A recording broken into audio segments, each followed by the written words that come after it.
이 집은 제 집이에요. 아니에요. 이제 저희 집이에요. 한 지붕 아래 두 개의 목소리가 부딪힙니다. 시어머니와 며느리 그 사이에 낀 아들. 그리고 그 중심에 있는 한 채의 집. 여러분 혹시 이런 경험 있으신가요?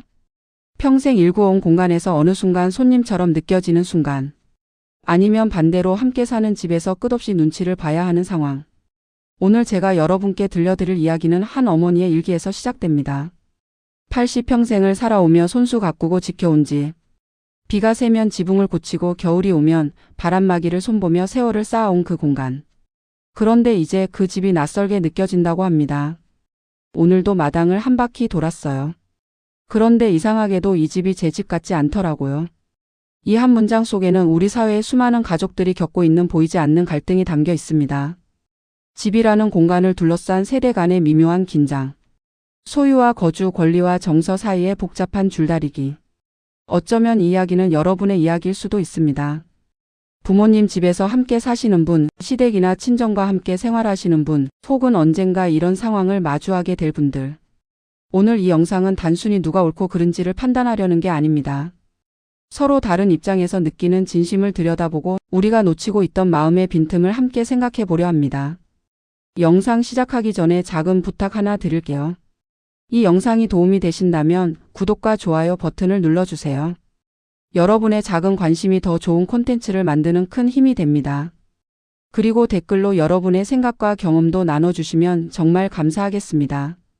자, 그럼 지금부터 이 집의 이야기 속으로 들어가 보겠습니다.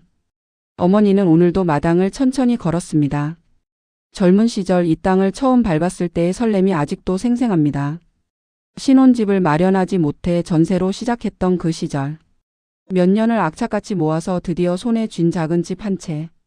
그때부터였습니다. 새벽같이 일어나 마당을 쓸고 텃밭을 가꾸고 아이들을 키우며 이 집에 생명을 불어넣었습니다. 낡은 벽지를 직접 바르고 고장난 수도꼭지를 고치고 마당 한쪽에 감나무를 심었습니다. 그 감나무가 이제는 2층 높이만큼 자라 매년 가을이면 주렁주렁 열매를 맺습니다. 이 집은 단순한 건물이 아니에요. 제 인생 그 자체죠. 어머니에게 이 집은 재산 목록 1번이 아닙니다. 그것은 추억이고 역사이며 정체성입니다. 부엌 한쪽 벽에 난 작은 금. 아이가 뛰어놀다 부딪혀서 생긴 자국입니다. 거실 창문 아래 햇빛이 가장 잘 드는 자리. 그곳에서 수십 년간 화초를 키웠습니다. 그런데 최근 들어 이상한 기분이 듭니다. 아들 부부가 이사 온 후부터 조금씩 변화가 시작됐습니다. 처음에는 작은 것들이었습니다. 어머니, 이 커튼 좀 바꿔도 될까요? 거실 가구 배치를 조금 바꿔볼게요. 물론 젊은 사람들 취향이 있으니 당연한 일입니다. 어머니도 처음에는 기꺼이 받아들였습니다. 그래, 젊은 사람들이 살기 편해야지. 하지만 시간이 지나면서 그 작은 변화들이 쌓였습니다. 마당에 심었던 채소밭이 아이들 놀이터로 바뀌었습니다. 부엌 찬장의 배치가 완전히 달라졌습니다. 오랫동안 써온 그릇들이 하나둘 창고로 옮겨졌습니다. 필요 없는 거 정리했어요. 요즘은 이런 거 안 쓰잖아요. 며느리의 말이 틀린 건 아닙니다. 낡고 유행 지난 물건들일 수도 있습니다. 하지만 그 물건 하나하나에는 어머니의 시간이 담겨 있었습니다. 결혼 초 시장에서 처음 산 냄비. 아이가 태어났을 때 쓰던 작은 그릇. 명절 때마다 가족들과 밥을 먹던 큰 접시. 더 힘든 건 대화의 방식입니다. 어머니, 이거 해도 될까요? 라는 물음은 점점 줄어들고 이거 이렇게 할게요 라는 통보가 늘어났습니다. 물론 아들 부부가 실제로 집안일의 대부분을 책임지고 있습니다. 청소도 하고 요리도 하고 관리도 합니다. 그래서 어머니는 더 말을 꺼내기 어렵습니다. 제가 뭐라 할 처지가 아니잖아요. 요즘 집안일은 다 저 사람들이 하는데. 하지만 마음 한구석은 계속 무너집니다. 내가 수십 년 지켜온 이 공간에서 점점 손님처럼 느껴지는 것. 창문 하나 열 때도 마당에 나갈 때도 어딘가 눈치가 보입니다. 어느 날 며느리가 말했습니다.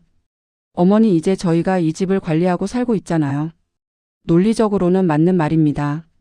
하지만 어머니의 가슴에는 날카로운 무언가가 꽂혔습니다. 그래, 관리는 너희가 하지. 하지만 이 집은 원래 우리 집이었어. 그 말을 하려다 삼켰습니다. 구시대적이고 이기적인 노인처럼 보일까봐. 하지만 마음속 깊은 곳에서는 계속 외치고 있습니다. 나는 아직 여기 살아 있어요. 나에게도 이 집은 의미가 있어요. 며느리에게도 이 집은 결코 쉬운 공간이 아닙니다. 결혼 후 시댁과 함께 살게 됐을 때 사실 그녀도 설렜습니다. 넓은 마당이 있는 집, 아이들이 뛰어놀 수 있는 공간. 도심의 좁은 아파트보다 훨씬 좋은 환경이라고 생각했습니다. 아이들에게 좋은 추억을 만들어 줄 수 있겠다. 하지만 현실은 생각보다 복잡했습니다. 이 집에는 보이지 않는 규칙들이 너무 많았습니다. 어떤 것은 명시적으로 말해지지 않았지만 절대 건드려서는 안 되는 것들.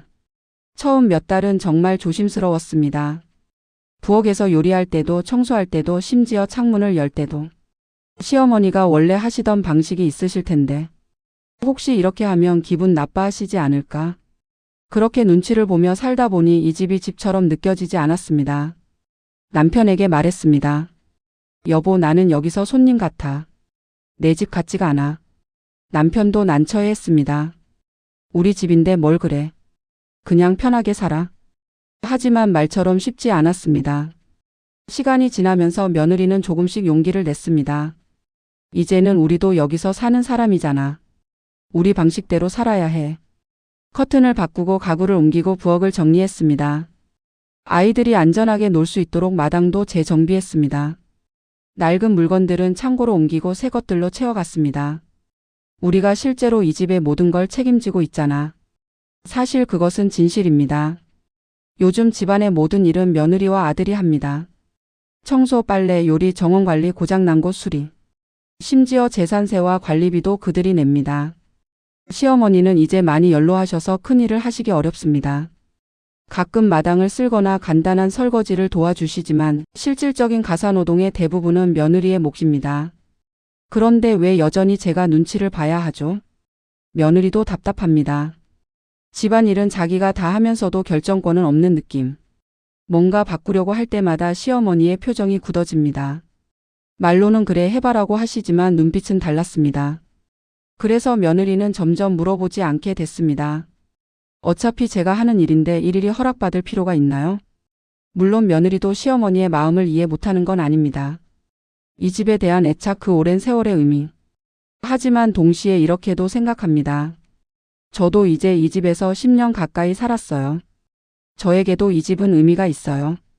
며느리에게도 이 집은 추억이 쌓인 공간입니다. 여기서 아이들을 낳고 키우고 가족의 시간을 만들었습니다. 아이가 처음 걸음마를 뗀 거실. 가족들과 함께 밥을 먹은 식탁. 밤늦게 남편과 대화를 나눈 마당. 이 집은 이제 저희 집이기도 해요. 며느리는 독립을 꿈꿉니다. 가끔 남편에게 말합니다. 우리 나가서 살까? 우리만의 집을 마련해 보는 게 어때? 하지만 현실적으로 쉽지 않습니다. 요즘 집값도 비싸고 아이들 교육비도 만만치 않습니다. 그리고 시어머니를 혼자 두고 나갈 수도 없는 노릇입니다. 결국 며느리도 갇혀 있는 기분입니다. 완전히 자기 집도 아니고 그렇다고 남의 집도 아닌. 책임은 전부 져야 하는데 권리는 불분명한. 대체 이 집은 누구의 집인 거죠? 며느리의 한숨 속에는 피로가 담겨 있습니다. 세대 간의 차이, 역할의 모호함, 감정의 충돌. 그 모든 것이 한 지붕 아래 공존하고 있습니다. 이 이야기의 핵심은 무엇일까요? 집의 소유권? 재산 문제? 세대 갈등? 아닙니다. 이것은 결국 존재감에 대한 이야기입니다. 시어머니가 원하는 것은 집을 독점하는 게 아닙니다. 이 집은 내 거야라고 주장하고 싶은 게 아닙니다. 그녀가 진짜 원하는 것은 이것입니다. 나도 여전히 여기 있어요. 나도 필요한 사람이에요. 평생을 이 집을 지키며 살아온 사람. 이제 점점 할 수 있는 일이 줄어들고 역할이 축소되고 존재감이 희미해집니다. 그 두려움이 집에 대한 집착으로 나타나는 것입니다. 며느리가 원하는 것도 시어머니를 내쫓는 게 아닙니다. 이 집에서 나가세요라고 말하고 싶은 게 아닙니다. 그녀가 진짜 원하는 것은 이것입니다. 저도 이 집의 주인이에요. 저의 삶도 존중받고 싶어요. 실질적으로 모든 것을 책임지고 있는 사람. 하지만 여전히 며느리라는 이름으로 한 발짝 뒤에 서 있어야 하는 답답함. 그 억울함이 독립에 대한 갈망으로 나타나는 것입니다. 결국 두 사람 모두 같은 것을 원합니다. 인정받고 싶다. 존중받고 싶다. 내 자리를 지키고 싶다. 하지만 그 방법이 서로 충돌합니다. 어머니는 과거를 붙잡으려 하고 며느리는 현재를 주장하려 합니다.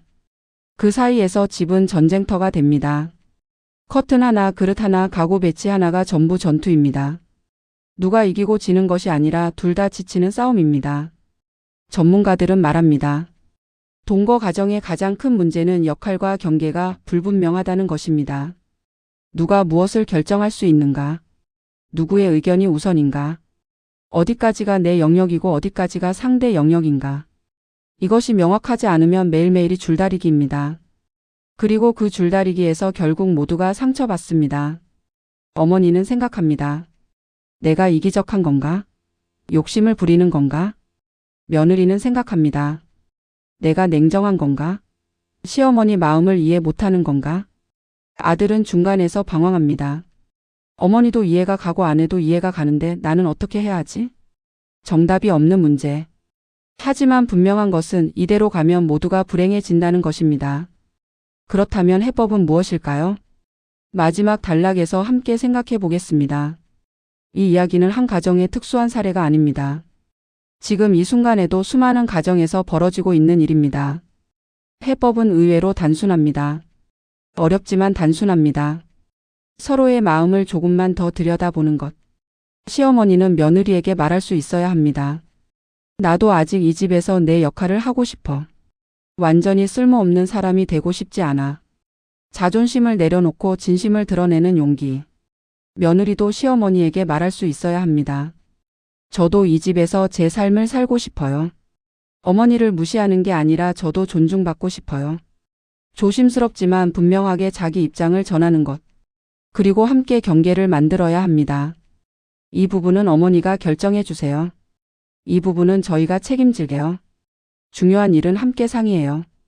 명확한 역할 분담과 상호 존중. 이것이 전부입니다. 쉽지 않습니다.